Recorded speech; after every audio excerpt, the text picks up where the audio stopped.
সকালে অনেক সময় ঘুম থেকে উঠতে লেট হয়ে যায়, তখন বাচ্চাদের টিফিন বক্সে কি দিব, হাজবেন্ডের নাস্তায় বা কি দিব। এই জন্য ঝটপট সকালের একটা ব্রেকফাস্ট রেসিপি নিয়ে চলে আসলাম। আশা করি আজকের এই রেসিপিটা অনেক বেশি ভালো লাগবে। যদি ভালো লাগে তাহলে অবশ্যই বেশি বেশি করে শেয়ার করবেন। হ্যালো এভরিওয়ান, আসসালামু আলাইকুম। আই হোপ সকলে অনেক বেশি ভালো আছেন। আলহামদুলিল্লাহ আমি অনেক বেশি ভালো। চলে আসলাম নতুন একটা ব্লগ ভিডিও নিয়ে। আজকে আমি শেয়ার করব ঝটপট কিভাবে সকালবেলা এই ব্রেকফাস্টটা তৈরি করবেন। খেতে কিন্তু মাশাআল্লাহ অসাধারণ হয়। নাস্তাটি বানানোর জন্য প্রথমে একটা ফ্রাই প্যান নিয়েছি, তারপর এখানে রান্নার রেগুলার তেল দিয়েছি পরিমাণ মতো। আমি আগে থেকে নর্মাল তাপমাত্রা থাকা 2টা ডিম নিয়েছি, এখানে সামান্য একটু লবণ ও চিলি ফ্লেক্স দিয়ে ভালোভাবে ফেটিয়ে নিয়েছি। ফেটানো ডিমটা এই ফ্রাই প্যানের মধ্যে দিয়ে দিলাম, দিয়ে চার সাইডে ছড়িয়ে দিলাম।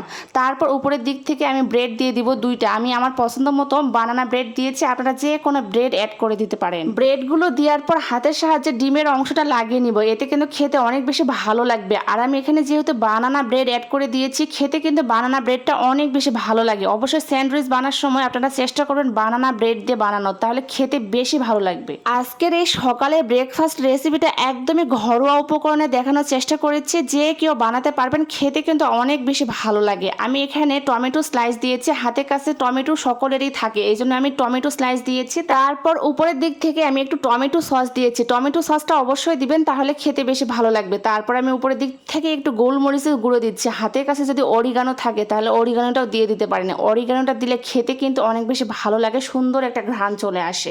এই পর্যায়ে আমি এখানে মজরালা চিজ দিচ্ছি। আপনাদের হাতের কাছে যে কোনো চিজ থাকলে সেটাই অ্যাড করে দিতে পারেন। আজকের এই স্যান্ডউইচ বানার ক্ষেত্রে আমি চিজের পরিমাণটা খুবই সামান্য দিয়েছি, আপনারা চাইলে এখানে বেশি পরিমাণে চিজ দিতে পারেন, খেতে কিন্তু অনেক বেশি ভালো লাগবে। তারপর চার সাইডে যে ডিমের অতিরিক্ত অংশটা আছে, একটা স্প্যাচুলারের সাহায্যে আমি অতিরিক্ত অংশটাকে কেটে মাঝের অংশে দিয়ে দিব, তাহলে দেখতে কিন্তু বেশি ভালো লাগবে। যে কোনো নাস্তা যদি দেখতে ভালো লাগে, খেতে কিন্তু অনেক বেশি ভালো লাগবে। আমি একদমই কম উপকরণে ঘরোয়াভাবে দেখানোর চেষ্টা করেছি। বাচ্চাদের টিফিন বক্স নিয়ে মায়েদের সবসময় ঝামেলা লেগেই থাকে। নিত্যদিন যদি আমরা আলাদা আলাদাভাবে টিফিন বক্স দিই, তাহলে আমার মনে হয় বাচ্চারা অনায়াসে টিফিন বক্স ফাঁকা নিয়ে আসবে। আর বাসায়ও ব্রেকফাস্টে এই রেসিপিটা করতে পারেন, খেতে কিন্তু অনেক বেশি ভালো লাগে।